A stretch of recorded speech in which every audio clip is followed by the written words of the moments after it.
I got married when I was 17 and Steve was 22. Now our 12-year marriage is over. I cheated on my husband. It was a story as old as time. I was out of town on the East Coast doing job training. The classes lasted 6 weeks. I'm 29 now, so it wasn't surprising that everyone in the class was actively interacting with me.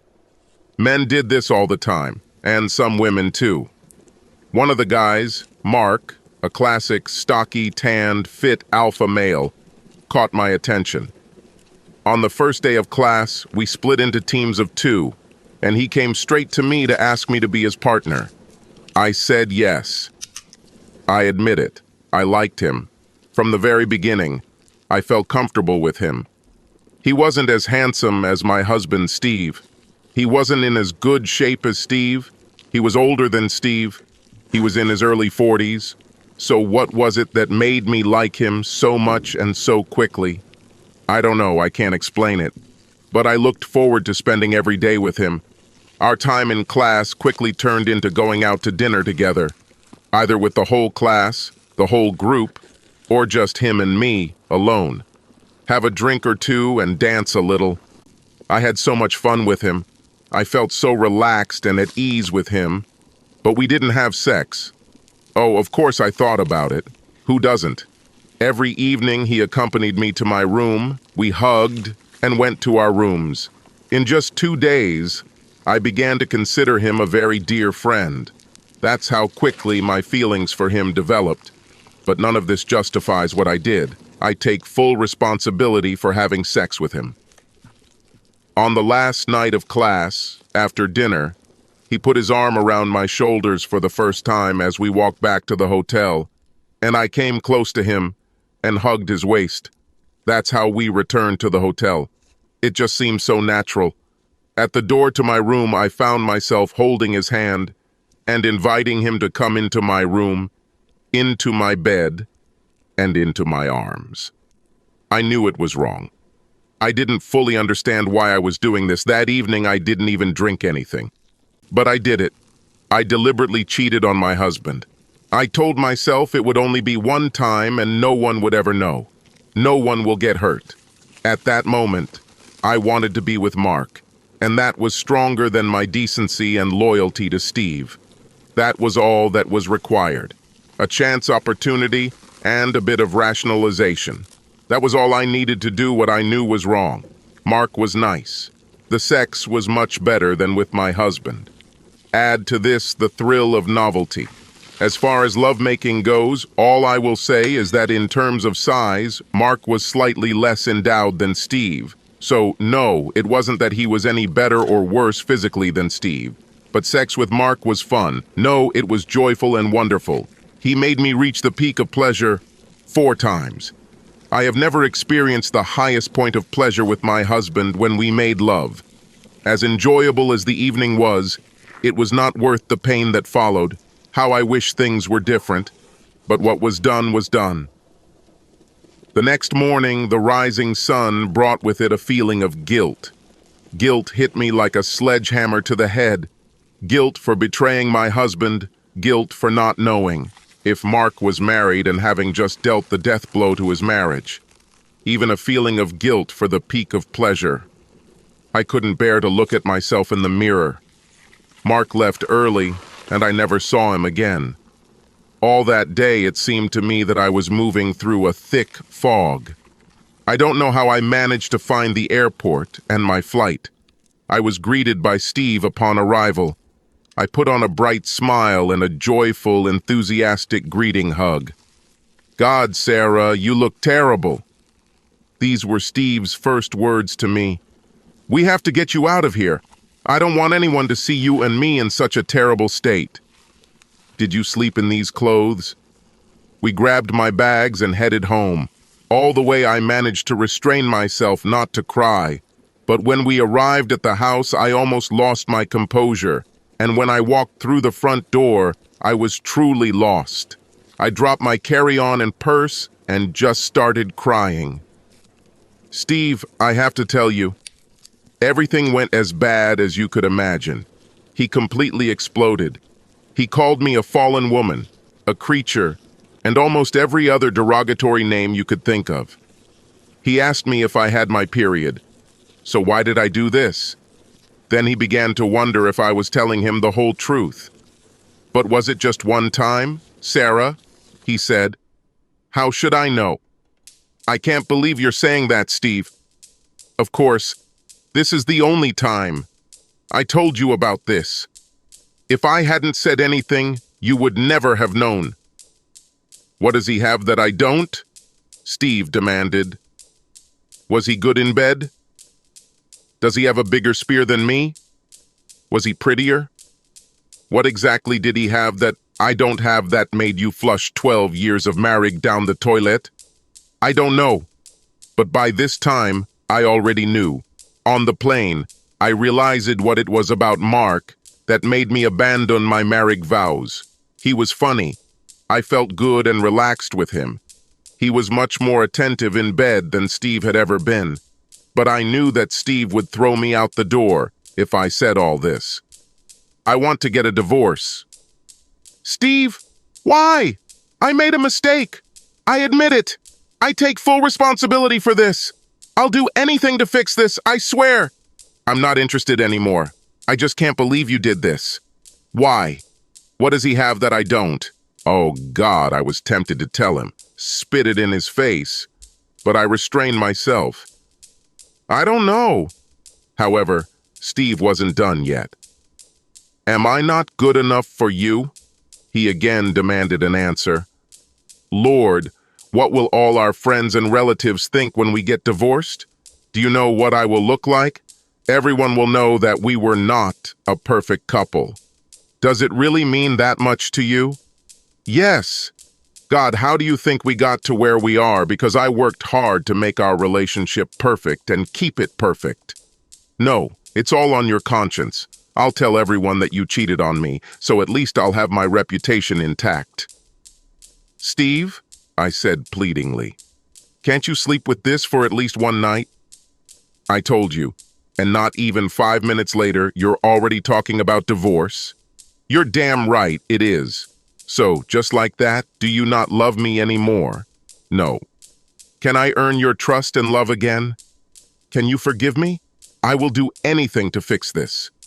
I can't forgive you when I don't know why you did it because I don't know what I forgive. I don't want to see your face anymore. We're done. Why? I shouted. Because we had a perfect marriage, and obviously that wasn't enough for you, and you cheated on me. You can't say why you did it. Therefore, it cannot be said that this will never happen again. Even worse, if you don't know why you cheated, chances are that whatever set of conditions caused it is still there, which means you can cheat again. So no thanks. I don't want my heart cut out a second time. But we know that this will not happen. We know. Fuck you, Sarah. Yes, I knew that you would never cheat on me until you did. So we don't know that it won't happen again. I feel like I can't trust you or anything you say, and I won't be able to live in this uncertainty. And I, of course, will not allow your dissolute behavior to affect my reputation in the eyes of society. Steve, this could be anyone's story, not just ours. This has happened to many couples, and they have been through it. This is nothing more than the same risk you would take with anyone you might marry. It's just life, and sometimes we have to put up with the terrible shit it throws at us. Steve, I swear to God, I'll make it up to you if you let me. It wasn't some kind of cataclysm. It was you who stabbed us in the back with your little mistake. And this is a risk that I do not intend to expose myself to a second time. You can't be serious. We wanted to have children. Well, they wanted to. Are you going to throw this away because I cheated once? Don't you want to have children? Become a father? If it were you who deceived, I would forgive you under such circumstances. I would try to figure this out. Figure out where we went wrong and try to fix it. No, it's not we who made a mistake. It's you who threw everything away, and there's a risk that you might do it again. But I will not do this. We already talked about this. You've already sworn once. Your words are not enough. Suddenly, I was overcome with blind rage. Damn you, Steve! Do you think you have it all figured out already? Are you going to throw away all of our time together and the family we could have created because of one time? Because your main concern is how you will appear in society? And then he started saying unforgivable things. Damn you, Sarah. We had everything. We had such a wonderful life. All our friends were jealous of us. And you go and destroy our marriage and you can't even say why? You know damn well why you did it. You wanted this yourself. You were excited, tempted, thought you wouldn't get caught, and thought it would be fun. You ruined the life we could have had. And you can't even say why. So don't expect me to sign up for a sequel. And then he said it. The worst thing that ever happened. Thank God we don't have children yet. Thank God it happened before we got anything done. In that sense, it was a blessing that you were fooling around. So thank you, Sarah. I couldn't stand it. You know, maybe you are right. Maybe my deception was a blessing in disguise. Do you want to know why I slept with him? He made me feel good. It was fun to be with him. I could talk to him without my words being criticized and dissected. And that was before I slept with him. And you know what else? He was better in bed than you. He cared enough to make it good for both of us. So what if my fooling around makes you leave so I can find a better man? It was a blessing back then, and I thank God for it. Well, good news. You start weeding out candidates. That night, he left home. We never communicated again, except through our lawyers. And when the divorce was settled, he moved out of state and did not tell me where he had moved. His threat to tell everyone that it was all my fault, it turned out that it was just a threat. He didn't tell anyone we knew, not our neighbors, not our friends.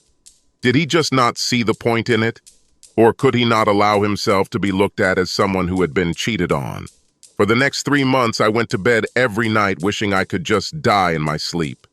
And in the morning, when the sun rose again, it raised me, kicking, screaming, and not wanting to live.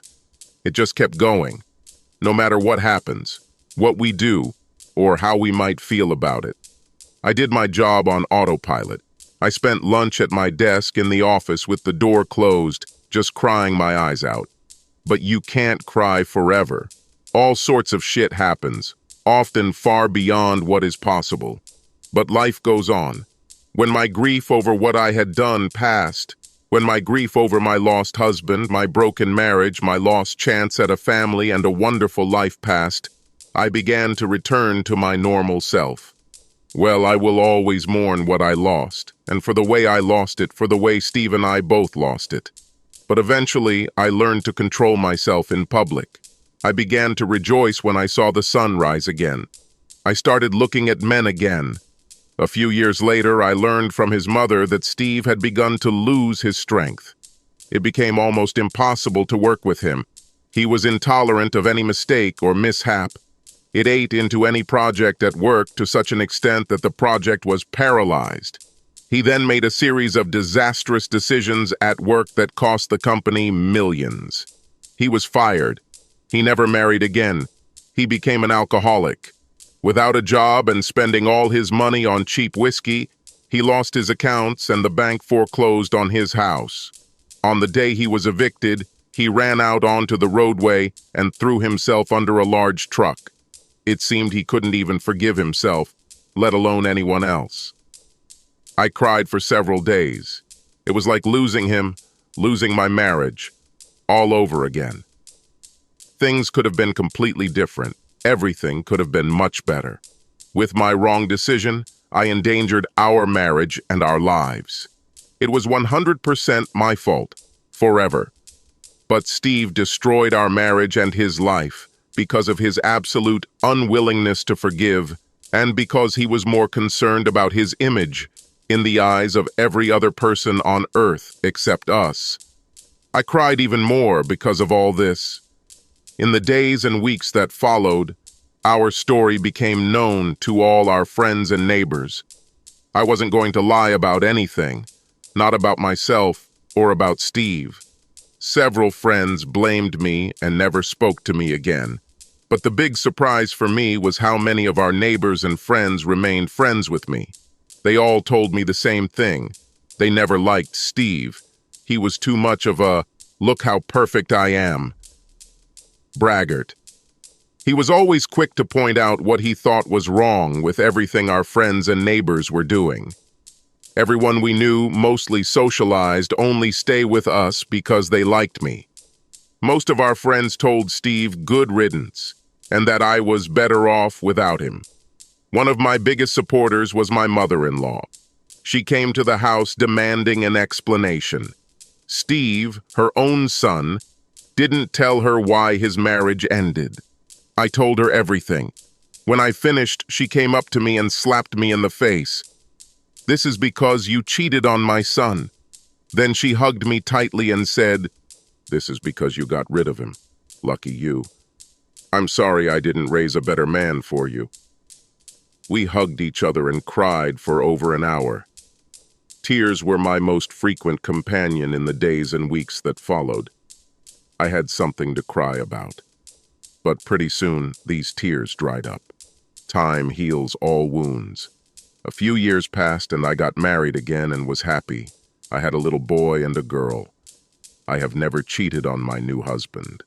But then, I never loved my first husband, Steve, the way I love my second husband, Fred. This time, being older and wiser, I chose a man with whom I felt good, as I once did with Mark. A man who didn't have a perfection complex. They say that everything happens for a reason. I don't know anything about this. Quite often it seems like shit just happens and everyone catches it sooner or later. Could it be that what I told Steve in our last conversation was true? That my one-time episode of infidelity was my "leave your marriage to a man who won't be a good father" card? I thought Steve was the perfect man in our perfect marriage. But there were no serious checks. When did the inspection happen? He failed. Until I met Mark and spent some time with him, I never knew how exciting spending time with a man could be. Until then, I never realized how tough and unforgiving Steve was, or what an inconsiderate lover Steve was. Or at least I wasn't consciously aware of any of this. So, was my cheating episode my subconscious's way of freeing me from this marriage? Or was it God's plan for me to learn what it was like to have an unforgiving spouse so that I would better appreciate my second husband and understand what I could lose if I never forgive? I regret cheating on Steve every day. I wish I had not dealt such a terrible blow to our marriage. I wish Steve would be just a little more understanding. If he stayed, I would do everything to make him happy. And I mean anything. But what was done was done. And it was in the next stage that we moved to from this point that Steve failed, or was it me who failed? But I would never have understood Steve's true nature if I had not made my terrible mistake.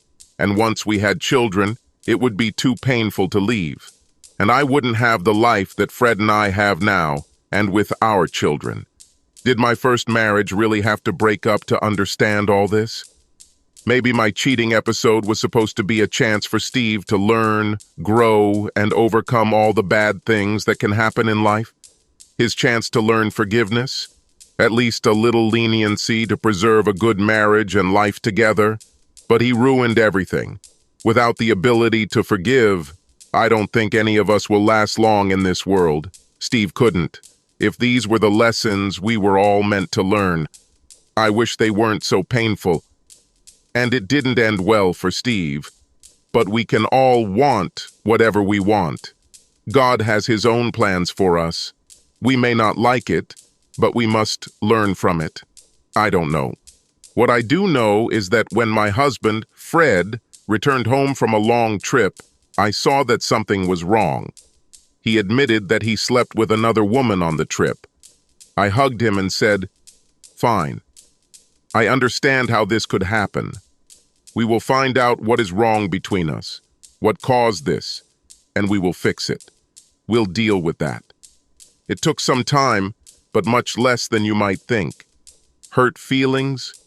We had a whole truckload of all this stuff. I had to figure it out just like anyone else in a similar situation. But we met the problems head-on, together.